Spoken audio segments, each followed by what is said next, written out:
Hey guys, today we are going to be finishing up kind of our new situations for solving one variable equations. So we started off with the formulas, then we went into one two-step and variables on both sides.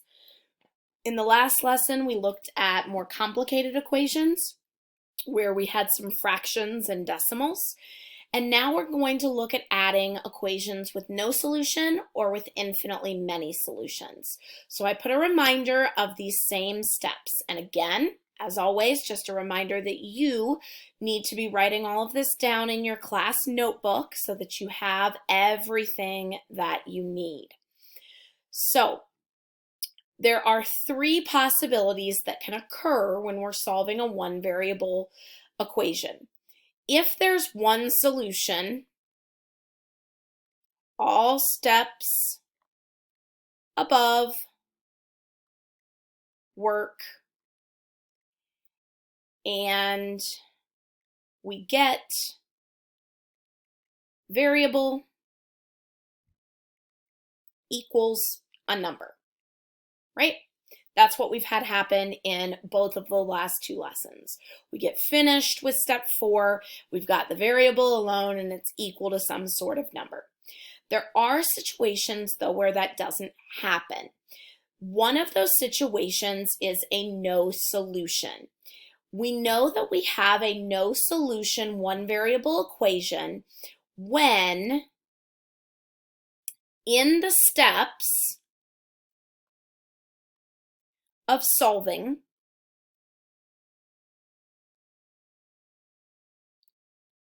all the variable terms drop out or disappear,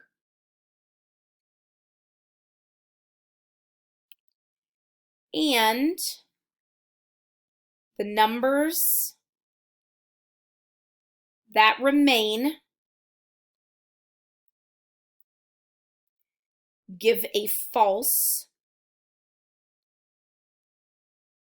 statement. So something that is not true. So for instance, like 0 equals 5 would be a false math statement. Infinitely many solutions happens when in the steps of solving,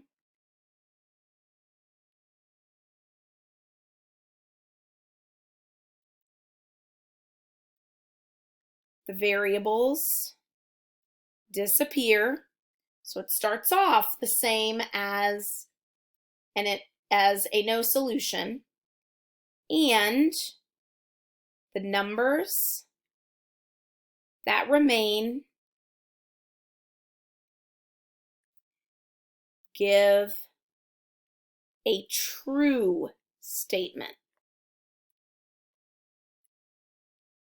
So a true statement with just numbers might be like 0 equals 0 or 17 equals 17, something that is most definitely true.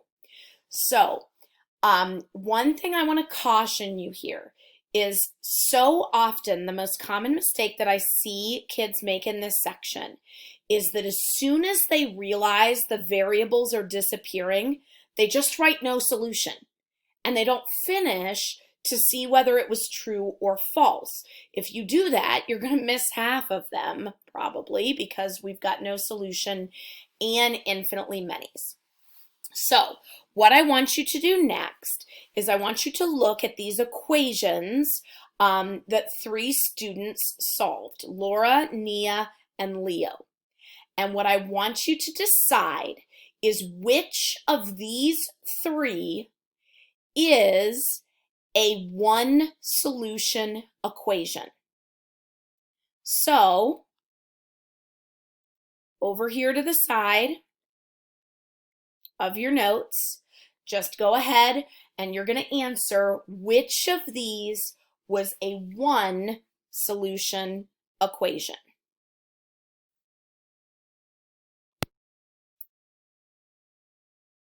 Correct answer, remember a one solution, we should end up with a variable equal to a number at the end. And when I look at the end of each of these, It's this one that has variable equals a number.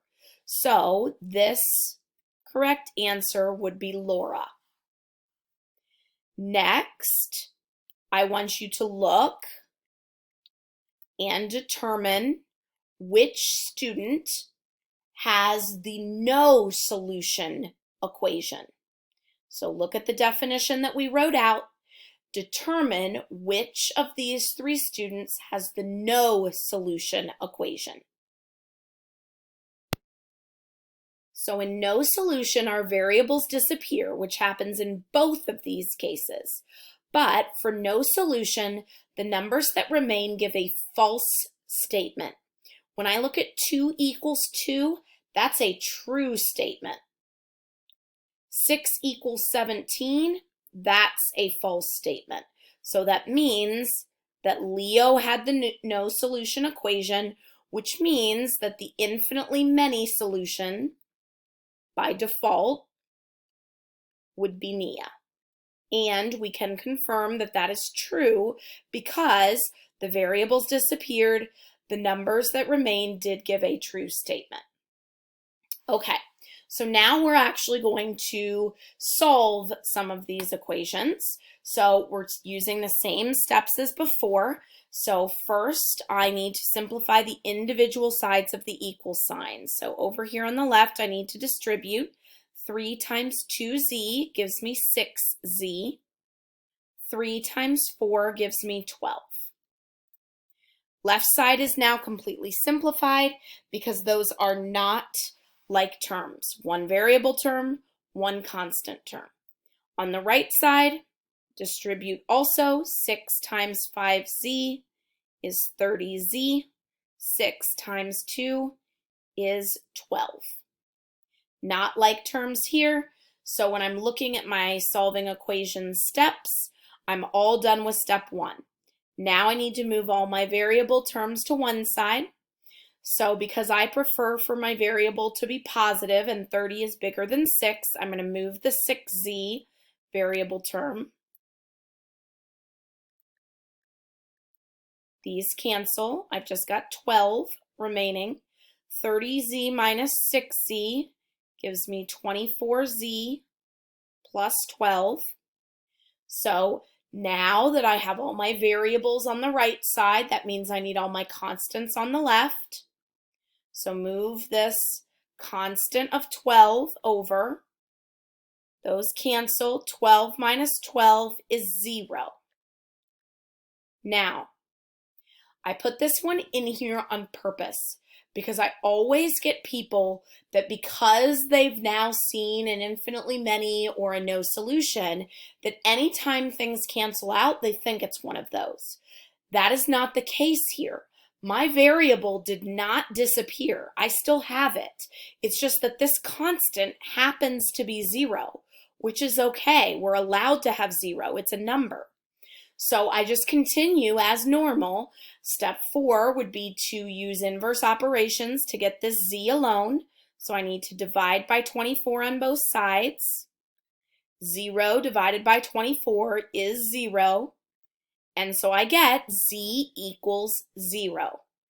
That is a valid solution. This is not the same as saying no solution. It's saying that the value of z is 0. All right. Now in B, I've got a lot of simplifying to do. So I've got distribution to do here first. So 3x plus 3. Then I've got plus 1 plus 2x. Left side is still not simplified. I've got like terms of variables here. 3x plus 2x is 5x. Then I've also got constant like terms. 3 plus 1 is 4. And now variable, constant, those are not like terms. So left side is simplified. Now go to the right side, distribute here. So 2 times 2x is 4x. 2 times 2 is 4 plus x. Like terms here, 4x plus x is 5x. And then I've got my plus 4. So individual sides are as simplified as they can get. I need to get all my variable terms to one side. So I'm going to subtract 5x on both sides. The purpose was to cancel these, but when I do that, 5x minus 5x, that cancels my variables as well. So now my variables have disappeared and I'm left with 4 equals 4. So when variables disappear, we look at the statement that remains. 4 does equal 4, so this is true. True isn't the answer, but when I know it's true, that means that what I write for my answer is infinitely many solutions. And what infinitely many solutions means is that there are an infinite number of things I can plug in place of x to make that statement work. So normally there's just one answer that when you plug it in, it works. If I try to plug in 2 for z over here, not going to get a true statement. But over here, there are an infinite number of things I can plug in to get a true statement. All right, last one, and again, I need you to participate. So what I want you to do first is to simplify the left side only. So go ahead and look at this left side and answer with what that should become in that next step when the left side is fully simplified.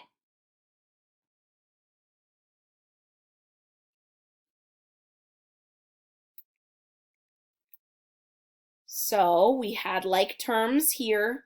8b minus 10b is negative 2b. I've got a plus 3. There's nothing else I can do here. These are not like terms. One has variable, one's just a constant. On the right side, I'm going to go ahead and distribute. Don't distribute to the 3. It's not in the parentheses.